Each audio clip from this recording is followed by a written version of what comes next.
لو بتحبوا الرقاق باللحمة المفرومة، ميكس كده ما بين اللحمة المفرومة على السمبوسة على الرقاق باللحمة المفرومة على الجلاش باللحمة المفرومة، ميكس كده تحفة.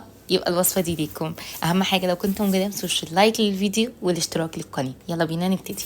هجيب طاسة غويطة بقى او حلة زي ما انتم عايزين، يعني زي ما انتم بتحبوا، واحط فيها اللحمة المفرومة. كانت مجمدة عندي شوية، سبتها بره تفك، وبعد كده حطيتها تاخد الصدمة في الطاسة. حطيت عليها بصلة كبيرة مبشورة او مفرومة زي ما انتم حابين. انا كنت صراحة فرماها وسايباها متفرزنة في الفريزر يعني. طلعتها وبدأت اقلبهم مع بعض كده لغاية ما فكوا كلهم وبدأوا يعني يبدأوا يفكوا مع بعض كده ويتعصجوا سوا مع بعضيهم. طبعا اللحمة لسه عندي هنا ما استوتش، نقدر نقول ان هي كده نص سوا. هبدأ احط عليها التوابل، ملح وفلفل وبابريكا. في الوصفات ديت انا بحب صراحة طعم اللحمة يكون ظاهر، ما بحبش احط توابل او بهارات تكون تغطي على طعم اللحمة، فبحب اكتفي يعني بالملح والفلفل، ولو هحط بابريكا للون مش اكتر، وبابريكا عادية كمان مش بابريكا مدخنة. هديهم تقليبه بقى كده، وعلشان ابقى ضامنه ان اللحمه معايا مستويه هحط عليها ربع كوبايه ميه، يعني 250 ملي من الميه، واديها تقليبه كده وابدا اسيبها لغايه ما تتشربها وتستوي كويس. هحط بقى عليها معلقتين زيت كده علشان تتعصج وتبقى طعمها معصج كده وطعمها تحفه كده، واسيبها على جنب وابدا اعمل التشريبه بتاعت الجلاش بتاعنا. التشريبة بتاعتنا بقى بتتعمل بكوباية حليب 250 ملي، عليها نص كوباية زيت ونص كوباية سمنة أو زبدة متسيحة. طبعا نقدر نقلل في الكميات المواد الدهنية ديت زي ما احنا عايزين، بس مش هينفع نقل عن ممكن نحط ربع كوباية زيت وربع كوباية سمنة أو زبدة مسيحة، بس ما تقليش عن كده علشان الجلاش يطلع مورق معاكي. فأنا بأمانة طلع معايا الكمية دي ممتازة. هحط طبعا عليهم بعدها 2 بيضة ومعلقة دقيق، أقلبهم كويس بقى علشان ما يكتلش معايا كده كويس بسرعة، وابدأ أحط البهارات. بهاراتي ملح وفلفل ومش هزود عن كده. هي التشريبة طعمها حلو الصراحة بالبهارات كده، يعني مش هنزود عن كده. هقلبهم كويس بقى الميكس دوت، واجيب لفة الجلاش علشان نسقيها بالتشريبة.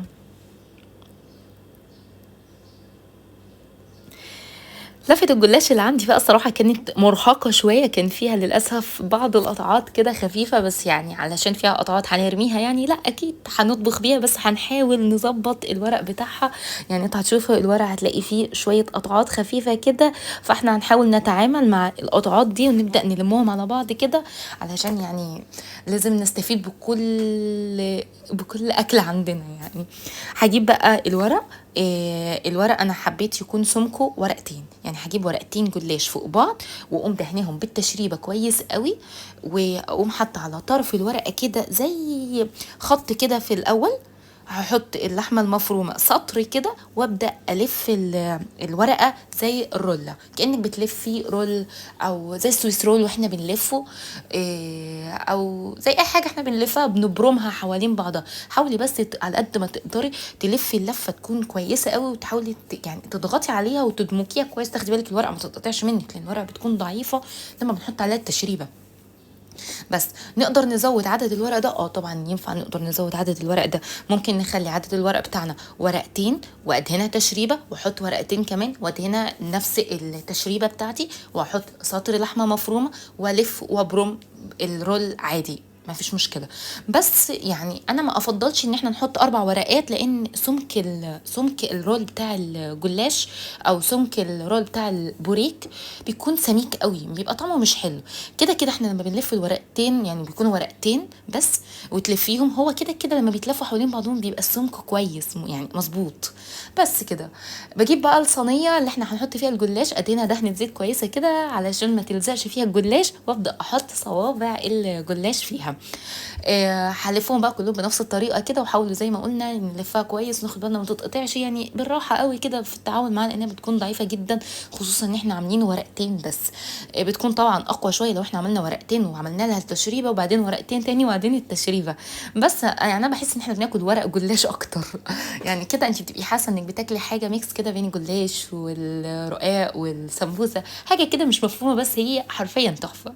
هقطعها بقى مستطيلات كده وادهنها تاني بالتشريبه، وهديها كده زي هزة خفيفة كويسة كده علشان اطمن ان التشريبة دخلت من تحت الصينية كويس، وجوانب الصينية ان التشريبة معايا في كل حتة، يعني كل جزء في الجلاش، ويعني ورق الجلاش يكون وصل له التشريبة علشان يبقى مورق معايا وطعمه حلو. هديها هزة بقى كويسة كده عشان اطمن ان التشريبة بتاعتي دخلت وتغلغلت فيها، واغطيها بالستريتش راب. الوصفة دي يعني من مزاياها انك تقدري تحضريها بالليل وتصحي الصبح مثلا على الظهر كده، اعملها مثلا الساعة 1 12 بالليل واسيبها في التلاجة 12 ساعة، واصحى مثلا على الظهر كده تقومي تحطيها في الفرن وتستوي. يعني من الوصفات السهلة ممكن تتحضر من بالليل وتصحي الصبح. اقل حاجة يعني على الاقل نسيبها نص ساعة علشان بس ترتاح في التشريبة اللي احنا عاملينها، يعني تشرب من الورق، يشرب التشريبة ويبقى مرتاح وهو داخل الفرن. يعني حاولوا اقل حاجة نص ساعة ساعة، لو انتوا مستعجلين عليها يبقى نص ساعة ساعة، ما يبقاش على طول. هدخلها بقى على الفرن لغاية ما تحمر معايا كده، والف هنا عليكم، ويا رب تعجبكم.